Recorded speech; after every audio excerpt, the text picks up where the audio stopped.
Welcome to the Warrior Mind podcast. This is where mental strength, emotional mastery, and human potential meet real life. I'm Greg Swanson, and each week we strip away the noise, sharpen the mind, and train the inner warrior required for modern life. Let's get into today's podcast. You don't rise to your knowledge, you fall to your identity. Welcome back. This is Greg Swanson. Welcome back to the Warrior Mind podcast. I have been MIA for a while, and I was moving from Colorado Springs down here to Austin, actually Georgetown, Texas, and it created several distractions that I had to do. But my intent is to get back onto a regular routine with these podcasts and maybe change it up a bit. But these are always all for you to help you create the life that you desire and deserve. And today we're going to be talking about identity and self-image. During my sabbatical from the podcast, I was reading quite a bit about identity and self-image, and I just became fascinated with it. And as I dove deeper into the concepts of it, I felt that this is something that is important to my listeners, you, to help you change your behaviors, because you don't change your behavior, you change your identity. And I'll go through that here in a minute. But why knowing isn't the same as becoming. I mean, we can know a lot of things, but we're not becoming it. So let's just go ahead and get into this, right? Most people think they need more information. And, you can tell with the internet, with AI, with everything else, oh, I need more information. I know how to do this. I need to know how to do that. And we just get so consumption of information, but our lives don't change really that dramatically, maybe a few percent. But what often they need is a different identity. And we're going to go into that again a little bit more, but your identity determines a lot. And your identity is kind of fixed unconsciously. And so whatever that identity is, and we'll go through that again. I know I've repeated that a few times, but when we go through that again, it doesn't matter how much information you have if your identity doesn't change. So the frustration that most people experience is, you know how to exercise, you know how to eat better, you know how to focus, you know how to lead, you know these things, right? You've read books, you've listened to podcasts, you listen to audiobooks, you know how to do all this, you know how to communicate and manage stress. All of these things you know. If I said, hey, do you know how to exercise? Yes. Do you know how to eat better? Yes, I do. Do you know how to focus? Well, sometimes. Do you know how to lead? Yes. If I asked you that in a session, most likely you would say, yes, you know how to do all those things. Yet consistency remains difficult. For instance, exercise. Do you know how to exercise? Yes. Do you exercise 5 times a week? No. Do you know how to eat better? Yes. Do you eat better 3 meals a day? No. Do you know how to focus? Sometimes, right? The consistency. So we know how to do something, but we're not consistent in how we do it. And the problem is rarely knowledge. You know how to do anything. If not, you can always look it up. You can look up how to bake a cake, how to clean windshield, whatever it is. You can know that. But the problem is becoming, and that becoming is the identity, is the person who does exercise 5 times a week, who does know how to eat correctly. That's the problem, is becoming that person who embodies the knowledge that you have. So here we go. So self-image is actually how you see yourself in your mind's eye. Am I tall? Am I short? Am I fat? Am I old? Am I gray? Am I young?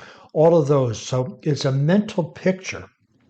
And there's a great book, Cybernetics, that talks about self-image. And that self-image is important because it's how we see ourselves.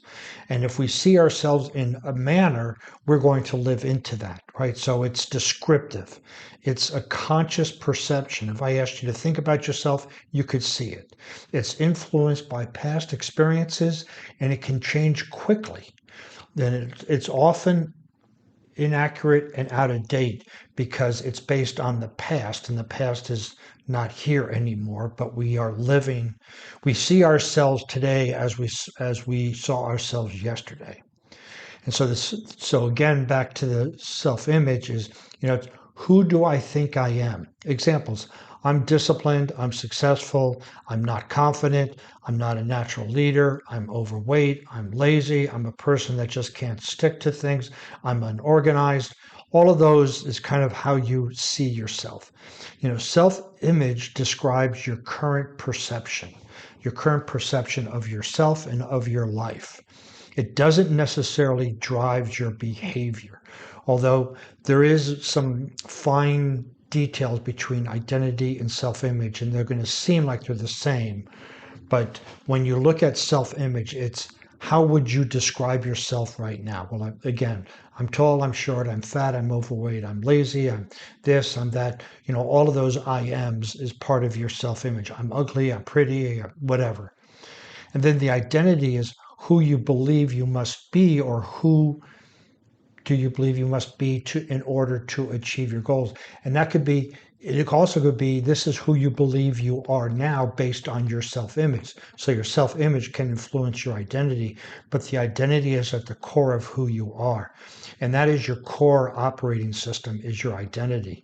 It's your perceptive ability. It's when you do something, it reflects your identity, and so you are perceptive of that. It drives behavior. This is the most important part between the two of them.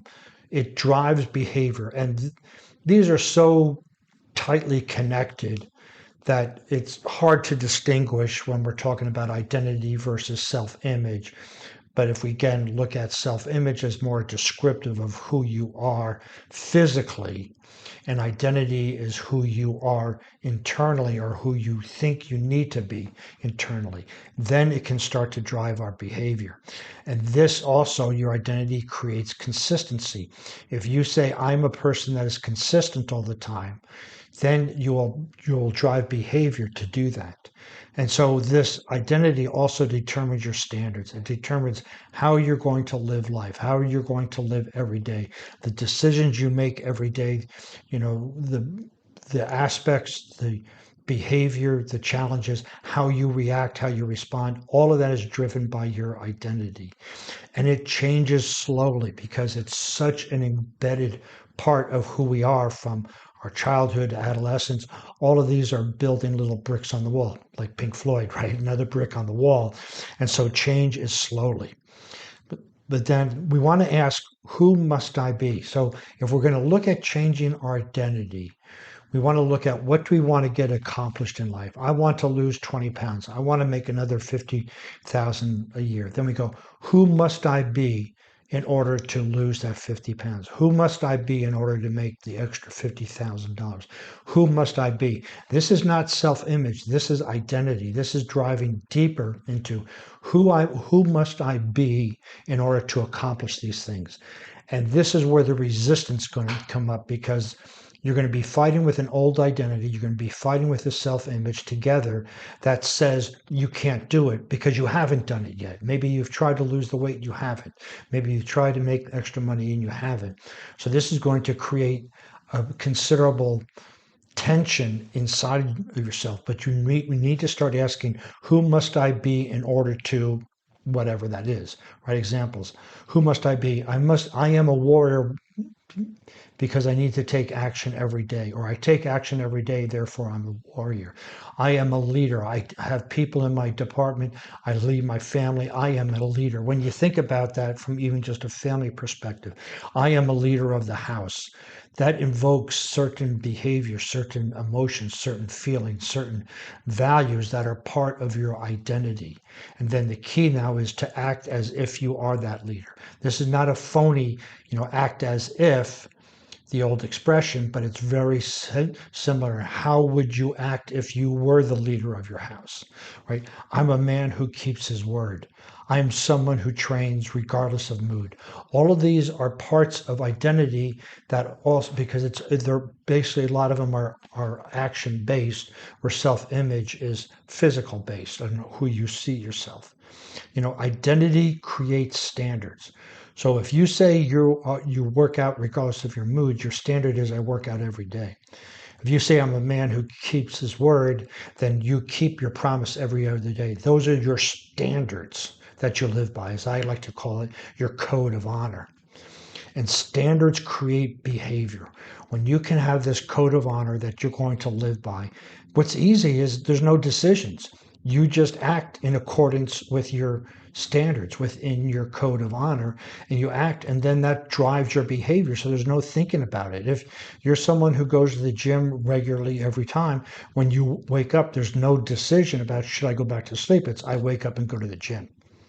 Why information alone doesn't work. And this is that education trap, especially now with AI. We can look at how do I work out? How do I plan a workout better? How do I make dinner better? How do I do this? How do I do that? And it's all the end result type stuff that we're looking for. So we actually have two pathways to achieve this, right? Is the left pathway is information. Let's gobble up as much information as we can. We're going to go ask friends. We're going to go ask family. We're going to go on Google, we're going to go on chat, we're going to go on Perplexity, we're going to go on all these places to get information. And that's going to lead us to knowledge. So knowledge is good, but knowledge without action is just entertainment. And so then with the knowledge, we have temporary motivation. We get something, how to make a sugar-free cake. We do it and we get temporary motivation. And then after that's gone, the old behavior. Oh, it didn't taste that good. Let's go back to the sugar cake. So this information will lead to knowledge, and we'll get excited because we have more knowledge. And then we try it for a little bit, motivation drops, and then we're back to the old behavior because there's no identity shift within this. So then there's the right path, right, which is your identity, who you need to be to create the results you want. And that means that the identity then automatically creates consistent action because the identity is the fuel behind the behaviors, the fuel behind the action. And then that's going to deliver results. And that result is going to reinforce that identity. Hey, I am someone that wakes up at 5 and goes to the gym. If that's your identity, then you get consistent action, you get the result, and you go, hey, that is true.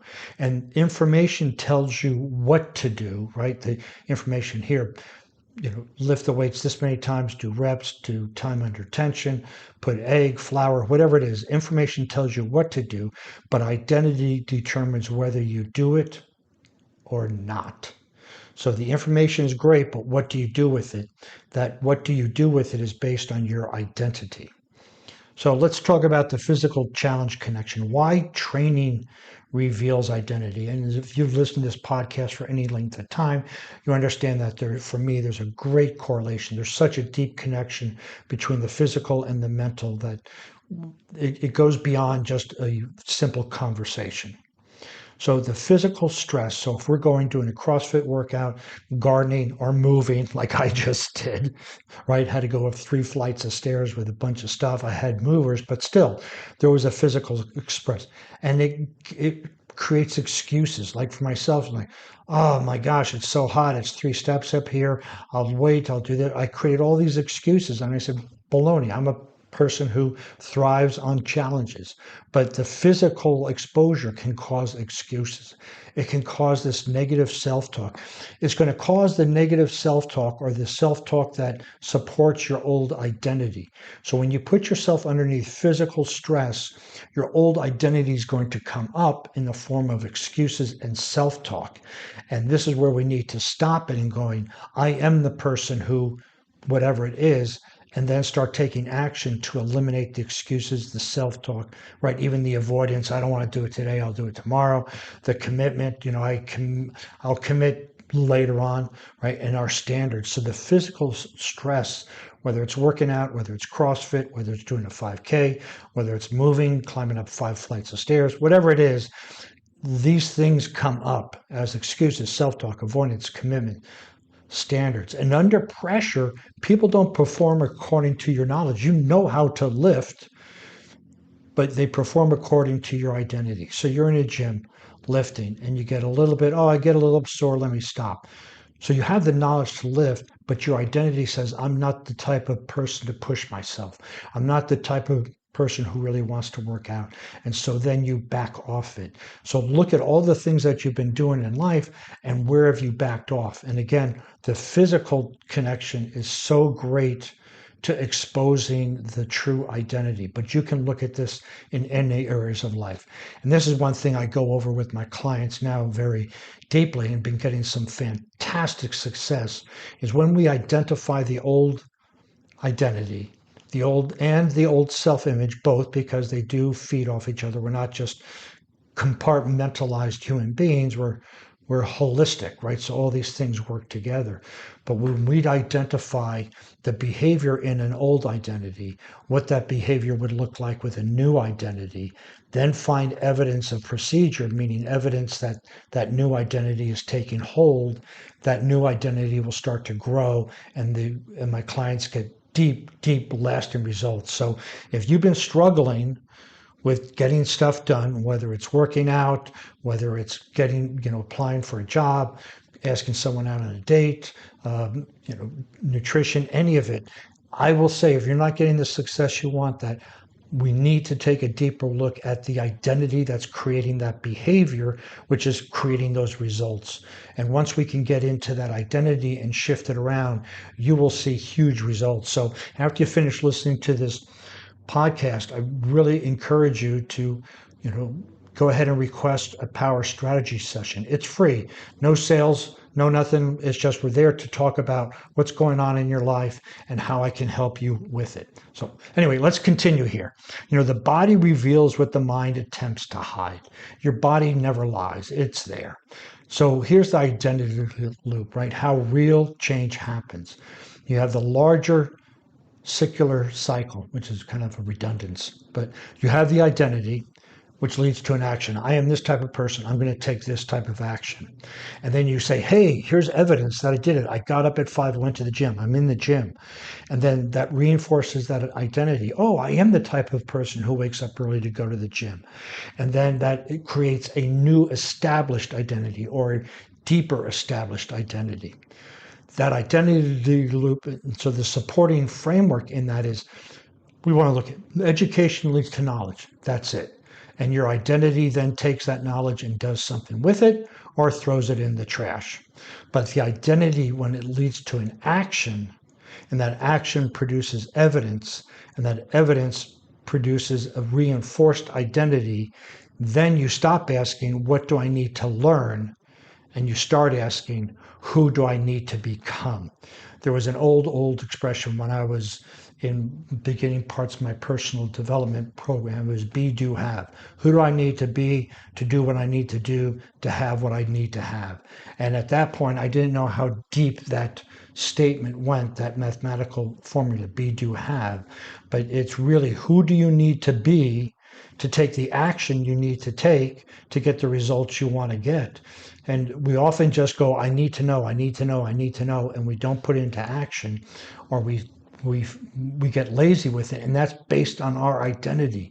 And when you change that identity, you then can change the actions and change your results. It's a magical experience. So in addition to my power strategy call, there's a report I put together, the Resilient Man Framework. It talks a lot about the identity, the self-image, and how you become resilient in your life. So I encourage you to go to the link below, go ahead and download that, and then also request a power strategy session. Because here's the thing, if you don't change your identity, you're not going to get any different results. You may get 1 or 2%, but wouldn't it be great to get a 20, 23.5, 40% change in your results? That's what we can do when we coach together.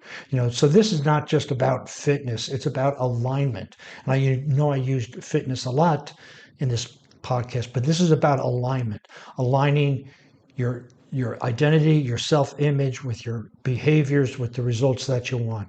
And when your training aligns with this stage of life, performance returns. And we can look at performances. Who do you think you are? You're taking actions in accordance with that. You're getting the results you want, and then you are succeeding from that. And that could be looked at performance. So if you want to have some more information on what I do and getting a hold of me, you can visit warriormindcoach.com. And for more information, please request your power strategy call. We can sit there and talk about your identity. But since you'll be on the internet, please follow me on LinkedIn, Facebook, Instagram, and Pinterest, all under Warrior Mind Coach. Thanks for spending this time with me on the Warrior Mind podcast. Remember, your mind is not neutral. If you don't train it intentionally, it'll be shaped by the world around you. Until next time, stay strong, stay aware.